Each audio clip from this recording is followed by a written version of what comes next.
A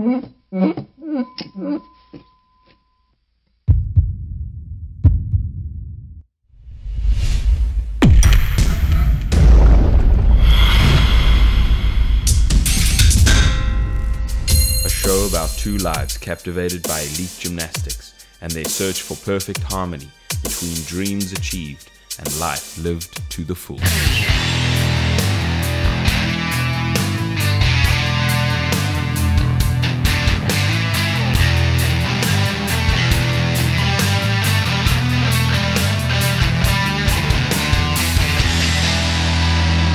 Welcome to Perfect Balance. Realization of how hard the best girls in the world work, and as with many talented athletes, not just gymnasts but athletes in general, things come on a certain level easy to them.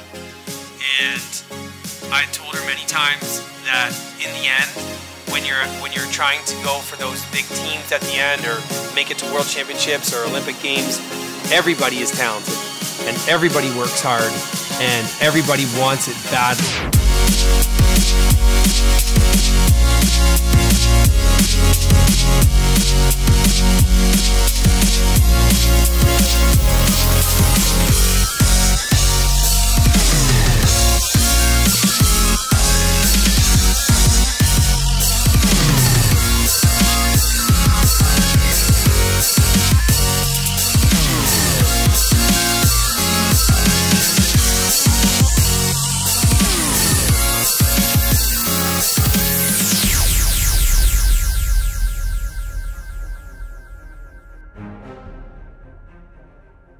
I'm going for 9 days in right outside Moscow for a training camp, and we're watching European Championships. Erin and Sydney say goodbye to Waterloo as they fly to Russia for a training camp in Moscow. Before the breakup of the Soviet Union, the Soviet team dominated women's gymnastics, winning every Olympic team title from 1952 to 1992. Sydney and Erin are there to find out firsthand what it means to train in Russia. From a gymnastics perspective, it was amazing. There's a lot of money in Russian gymnastics now. All the foam in the gym was brand new, everything was very clean. You can see a state of construction where everything's being built or rebuilt, the way that they work, and maybe the lack of options that present themselves to the gymnasts there was eye-opening. I think everybody came home with a pretty serious take on what they'd be up against when they run into those girls. Yeah, on some level it was tough, but maybe that's what was making them better. All the coaches are extremely professional and focused. It's all they really do all day, every day, you know, and that's maybe on some level an advantage. The country itself, it's not on your top 5 places to go, you know, before you kick it. To tell you the truth, there's a lot of people there. Too many, if you ask me. It was a little bit dingy. It was a little bit dirty. I think if we hadn't had our KGB driver, it might have been a little bit unsafe. Straight after arriving back from Russia, Erin and Sydney are back in the gym preparing for nationals. Strength training happens daily. A fairly regular routine for Sydney would be rope climbs, pull-ups, leg lifts, various push-ups and burpees, not counting stamina training during gymnastics, which itself is extremely physically demanding. I think in the end it'll be worth it, yeah. Yes, it is a lot of hard work. You know, becoming that strong, flexible, and accomplished in gymnastics isn't easy. But if the enjoyment of the sport is first and foremost, we find that sooner or later they'll get to a point where they realize, you know what, I'm right there on the doorstep. And now I can justify all the hard work. I can justify the hours.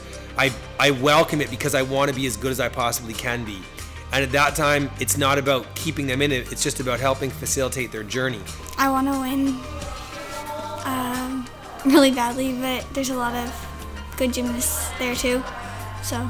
With all the focus on nationals, new physical growth for Sydney, coupled with a very long season, everyone is starting to feel the pressure. Good, arch kick, arch kick, no. Sydney, you're just bending your knees and letting go early. I think the pressure had mounted towards her, so she was feeling a little overwhelmed with what she could handle and kind of doubting herself. Sydney and I had a long conversation in the gym with some tears, just kind of getting to the bottom of what she was feeling. I think she found it to be a long season this year. Her body started to hurt, It was intense, you know, it was nationals. Like, there's no sympathy coming up to nationals, right? It's do it and, you know, this is it. This is what we work for. The first day of competitions is qualifications. Sydney came 7th. She qualified for the all-round competition on day 2 and for 3 events finals on day 3. In the all-round competition, Sydney performed well. She came 5th overall, a good position considering the challenges she faced in the lead-up to the competition. We dealt with growth, we dealt with soreness, we dealt with, you know, maybe a little bit of doubt injected into there because of the growth and the soreness of her ankles. So all that put together, I think she did quite well. It was like the longest season I've had, so it was just harder. Yeah, I wasn't motivated. The competition side of it, I mean, Aaron is competitive, right? He's got it in his blood, right? And so does Sydney, actually. You can see when she steps onto the floor, she goes to a whole other level, right? For me, I did gym, and that was something I actually lacked, was that competitive, you know, that killer instinct. So I think it's a really good dynamic, actually, because they're so competitive and they're so intense, and then I can come in and kind of bring them back down when they're, you know, maybe a little bit too high, and just, you know, okay, it's all good, let's breathe, let's focus. A gymnast's total score is the combination of a difficulty and execution score. A routine made up of C, D, and E moves, for example, would score a certain difficulty. 5.3 to 5.9 would be a typical score. There is also an execution score starting at 10, where errors are deducted in increments of 0.1 to 0.8 per error. These two scores are then added together to produce a final score. We thought she had a really good week.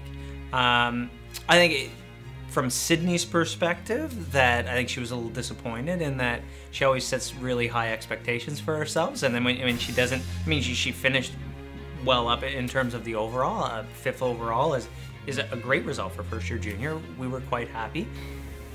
Well, I've realized that you can't always win. Sometimes you'll have a bad day, and you just have to move on and do better next time and work harder. As any parent would, you feel for your kid in terms of you want her to do well. And again, it's a different element for the parents standing back. We look at it and think, wow, she's doing so great. Like, she had a good day.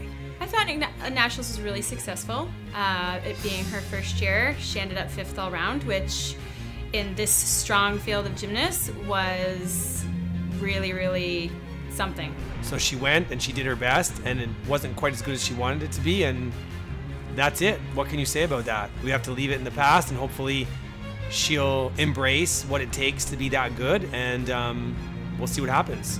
From a coaching perspective, I thought, you know, this is experience, honey. You know, this is it. This is you're gonna be in with the big dogs now, right? After all around, I was happy, but after event finals, I wasn't very happy. She's into that competition level now, where it really comes down to where we say that whether it's event finals now, that if you take those 8 kids and do that event 3-4 hours later, the way they finish might be different, 1 through 6. You know, it's gymnastics. Sometimes it happens that way, right? With nationals over and Aaron and Ange ready for a quiet Saturday, a situation arises. 2 top-level gymnasts from another club are looking to move and relocate to Revolution Gym.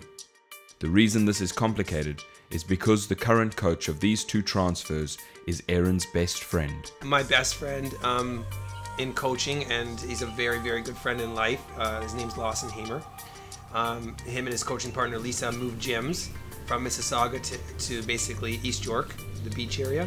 I have not got that call at all, and like you just said, I kind of expected that if anyone would not be able to make that drive, if they're not going to move to Toronto, it would be them. My name is Casey Carvalho, and we're at Revolution Gymnastics Center.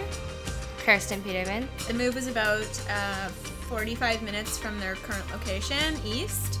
Some of the kids were coming from the west, some of the kids were coming from the east. So that lended itself to some logistical issues that came up for some of the families. And this one had nothing to do with them as coaches. These people love them as coaches. It's just that they couldn't make the move further east through that traffic. It's a really far distance from my home, and my family and I, we didn't want to move. So they asked if they could move to our gym. So it was a decision that we took on and thought that we could probably do a good job, but I was really worried that it was gonna, you know, impact our friendship. And I knew Erin was here, and I knew it was a good program, so I decided to come here, and it's been really good so far. Here I am on my day off Saturday morning at 9 o'clock, and the dad calls and says, it's official, we're gonna come to you, and I have to pick up the phone and call him and say, this is what's happening. This is what's happening. But we'll do the best job we possibly can. And I know that you must have done an amazing job because, you know, you can just see the improvement, and I can see, like, you can see when you look at Stephanie, you can see when you look at Casey. It's like, this is a coaching job. This is not a kid who looks at a picture and goes, oh, I could do that. You wanted me to do that with a full twist or a half twist? The kids, the gymnasts, come, and there's a duration where they're in your lives, and then they go. And the coaches and the people that are the constants, they're still going to be there. Anyways, the phone conversation was really good. He was so good about it and understanding, and there was no bad vibe at all, so I was really happy about that. Okay, take it easy, bye. Dude, I haven't even had a shower yet or shaved or anything. Finally, it's time to relax. Everyone does this in their own way. For Erin and Ange, it's about home, it's about family, it's about fun, it's about balance. Oh, look, there's some way back here. See if you can get one of the big ones, Gavin. The fact that we know that it's extremely important to have things of value and interest outside the gym. Because if gymnastics is all that you have, when you go home at night, if you had a bad day and it was a bad day in the gym and all you're thinking about is gymnastics, you're gonna pine and, you know, lament over, you know, oh my God, it was a terrible practice, it was a terrible day. And when you come back into the gym the next day, the kids can feel that from you. You know, I remember a time in my life where, you know, gymnastics enveloped me completely. And I don't think at that point in time I was as good of a coach as I am now because I wasn't as balanced. Sydney's gonna have some friends over and they're just gonna have a little pool party.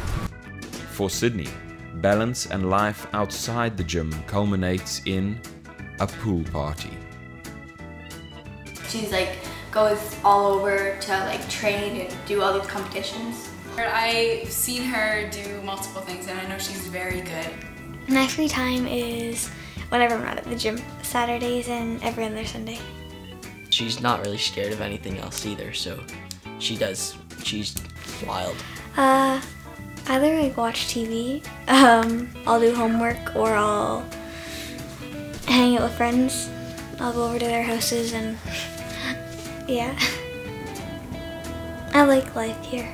You can pretty much go anywhere in here. Like you can go to the park, you can go to a friend's house.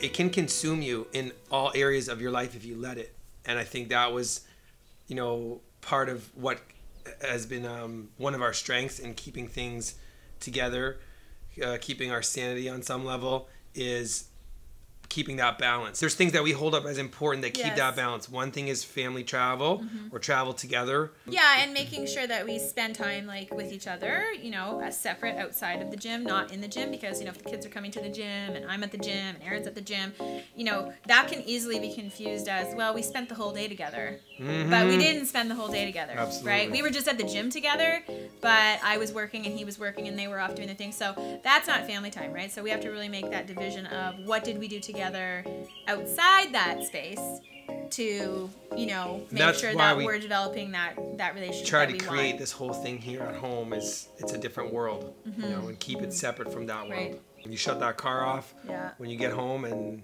everything shuts off. Yeah, a lot of times I'll come home and I'll just shut off the car and sit in the door and sit in the car for a second.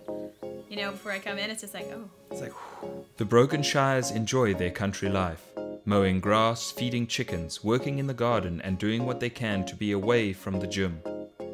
Erin enjoys one hobby in particular. one of the best feelings that I can have, you know, in the run of a week is just a day like this. Throw the dirt bike in the back of the truck, in my pickup truck, by myself, nothing to do, nowhere to go.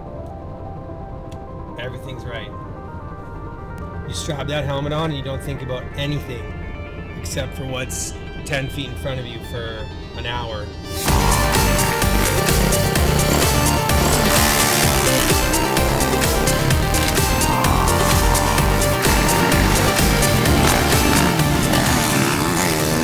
not death that a man should fear, but never really beginning to live.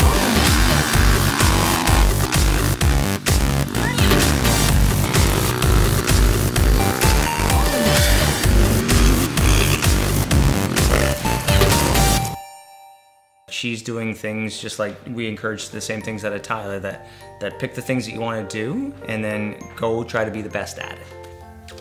They're really supportive. They love me with all their heart. I love my parents too. They help me get through problems I have, and if I have a bad day at gym, they'll help me get over it, kind of, and like talk to me about it. Well, with both of our kids, we're trying to teach them that it's not about what they're doing today, that everything is towards an end result, and that we want them to be good adults. So they are both great kids, and we're really lucky. We know we're really fortunate. I like to do swimming, dance, and playing outside with my dog. Now can you tell me please what happens when we go away? We have no ambition for them to be high-level gymnasts, but we also said that if high-level gymnastics presents itself as their thing and they come to us and push, Mom, I want to be a gymnast, I want to be good at this, Dad, teach me this, you know, then we wouldn't turn them away either. She definitely loves gym. She's very tall. Pushing the boat, or she's driving the bus there to say, Mom, I want to go to gym, I want to go to the next group, can I do more hours?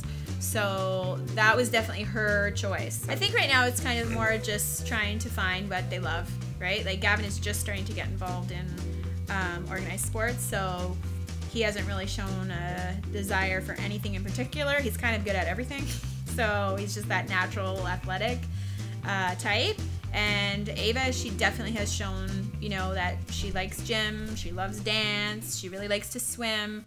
Even though huge measures are taken to maintain a balanced and healthy life, the fact remains, significant time and energy are required to run a business, offer a gymnastics program of this caliber, and lead a healthy family life. There's a lot of sacrifices, but they're all worth it in the end, I think. You know, the average person may like their 9-to-5 job where they don't do any overtime and that kind of stuff, but with gymnastics there's lots of weekends where you're at competitions here or there, or you have to have an extra training day, but in the end it's all worth it. I'm not going to sacrifice family life, balance, being a good person for one spot on the Olympic team. I won't do it. If I can do both, great. That's what I'm trying hard to do right now. We are giving up a lot, and we are coaching to the best of our abilities to create that result. And we're committed to them in the process, but not at the expense of ripping apart our family or losing our financial stability or becoming obsessed. We're trying to keep a balance of family life, of being good people, normal people on some level, having outside interests, raising 2 healthy kids, and doing this job the best we can to see if we can having that result as well. If we can have that result.